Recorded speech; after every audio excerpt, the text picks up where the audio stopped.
Yo, welcome back, kembali lagi di channel Atoa Hayato. Bagaimana kabar nakama sekalian? Semoga selalu baik-baik saja. Yasa chapter 1090 yang lalu memperlihatkan penyerangan Admiral Kizaru ke dalam Pulau Egghead. Admiral berkekuatan cahaya itu menerobos masuk dengan kecepatan tinggi, namun pergerakannya dihadang oleh Sentomaru.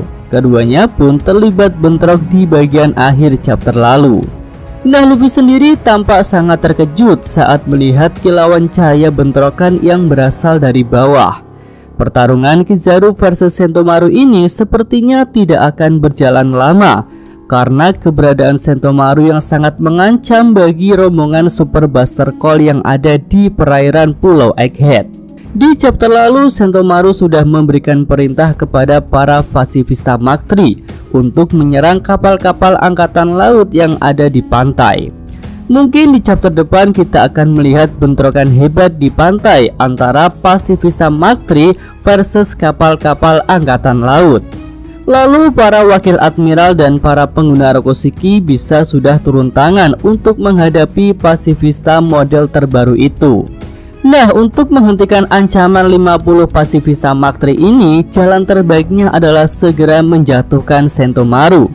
Gorosei Saturn pun bisa memberikan perintah kepada Kizaru untuk segera membereskan orang yang mengontrol pasifista itu. Kizaru yang menerima perintah langsung bertarung dengan seluruh kemampuannya. Dia tak bisa santai-santai seperti biasanya, dan bahkan ada kemungkinan jika Kizaru akan langsung menggunakan mode awakening-nya. Mengingat sebelumnya Lucci dan Kaku juga sudah menggunakan mode awakening di Egghead, jadi tentu saja sangat mungkin Kizaru akan menggunakan awakening-nya. Sentomaru pun dengan cepat bisa dikalahkan. Hal itu juga karena Sentomaru masih belum pulih akibat serangan Lucci beberapa waktu yang lalu. Sementara itu, Luffy yang sudah merasakan kekuatan Kizaru tidak bisa ikut pergi memindahkan Sanigo dan robot Vega Force. Dia pun meminta Franky, Bonnie, dan Lilith untuk memindahkannya. Nah, setelah rekan-rekannya pergi, Luffy akan menunggu kedatangan Admiral Kizaru dan bertarung melawannya. Ya, Luffy memang bisa memilih lawan yang tepat agar teman-temannya bisa selamat. Karena jika Luffy ikut kabur dan tidak menahan Kizaru, maka Admiral itu bisa menjatuhkan para nakamanya yang lain. Hal ini juga pernah dilakukan Luffy saat menghadang Lucci di Enies Lobby. Saat itu para nakama Luffy menyadari bahwa jika Luffy tidak menahan Lucci, maka orang terkuat di Shippuden saat itu bisa menjatuhkan banyak orang. Kemudian Shin bisa berpindah ke lokasi Vegapunk asli yang sudah bisa berhasil memecahkan kode buatan York. Mereka pun siap untuk pergi dari Labo Pass. Lucci yang melihat hal itu tidak tinggal diam. Dia masih berusaha untuk menjalankan misinya, yaitu menghabisi para Vegapunk. Dengan cepat Lucci menyerang Vegapunk asli dengan teknik Shigan. Namun Zoro yang ada di ruangan itu tentu tidak tinggal diam. Dia menahan serangan Lucci dengan pedangnya. Zoro pun mengatakan jika Lucci tidak tahu terima kasih karena masih berani menyerang setelah ditolong dari para Seraphim. Lucci menjawab jika dia tidak pernah membuat kesepakatan untuk menjadi sekutu. Saat itu dia hanya menawarkan kerjasama untuk melawan para Seraphim. Nah, Zoro pun meminta semua Vegapunk dan kru topi jerami untuk segera menuju ke bagian belakang pulau, sementara dirinya akan menahan Lucci. Nah, setelah melihat bentrokan singkat antara Zoro versus Lucci, kita kembali ke scene tentang Admiral Kizaru. Di sini Admiral pengguna buah cahaya itu sudah memasuki Frontier Dome dengan mudah menggunakan wujud cahayanya, dan dia pun melihat Luffy yang sedang menghadang dirinya. Tak lama kemudian denden musik Kizaru berbunyi. Itu adalah panggilan dari Gorosei Saturn. Dia meminta Kizaru untuk memperlihatkan keadaan Pulau Egghead secara real time. Kizaru pun mengeluarkan sebuah denden musi yang bisa terhubung secara langsung dengan seluruh jaringan komunikasi di Pulau Egghead. Dengan begitu, Gorosei Saturn dan para Gorosei yang ada di Marejoa bisa melihat keadaan terkini di Pulau Egghead menggunakan seluruh kamera pemantau yang ada di sana. Selain para Gorosei, Morgan dan Vivi juga bisa melihat keadaan di Egghead karena mereka sudah meretas jaringan komunikasi di sana. Hal itu seperti ketika Morgan dan Vivi bisa mendengar perkataan Luffy di awal chapter lalu.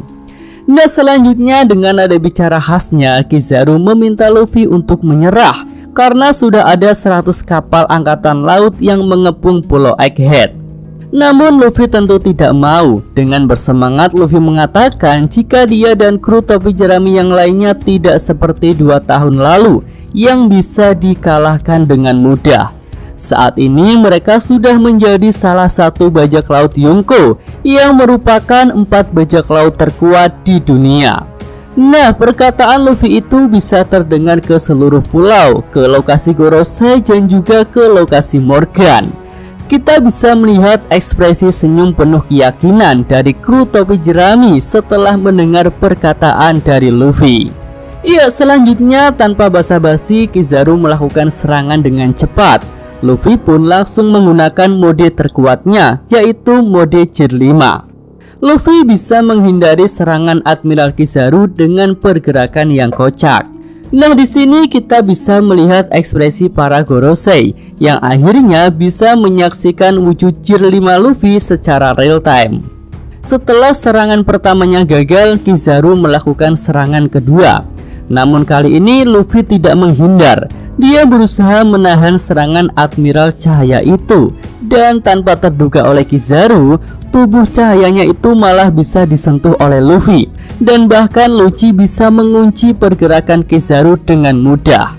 Ya, mode Gear 5 Luffy tentu sangat mungkin untuk bisa menyentuh tubuh cahaya Kizaru, karena di arc Wano lalu Luffy bisa menggenggam petir dan bahkan melemparkannya kepada Kaido. Nah, petir sendiri bisa dikatakan mengandung cahaya dan muatan listrik.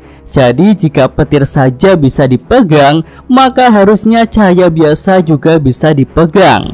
Kizaru yang menyadari bahwa kemampuan Devil Fruits-nya bisa dikunci oleh Luffy, jadi mulai panik. Karena dia adalah orang yang sangat bergantung pada kemampuan Devil Fruits, bukannya kemampuan Haki. Oke, itu aja prediksi Mimin untuk alur cerita di chapter 1091 mendatang. Jika nakama sekalian punya pendapat lain yang lebih bagus, bisa tulis di kolom komentar. Yasa Mimin Atwa Hayato. Terima kasih. Ya, sampai di sini aja video kali ini. Semoga nakama sekalian menyukainya. Terima kasih sudah nonton ya. Jangan lupa like-nya dan subscribe channel Atwa Hayato. Yo!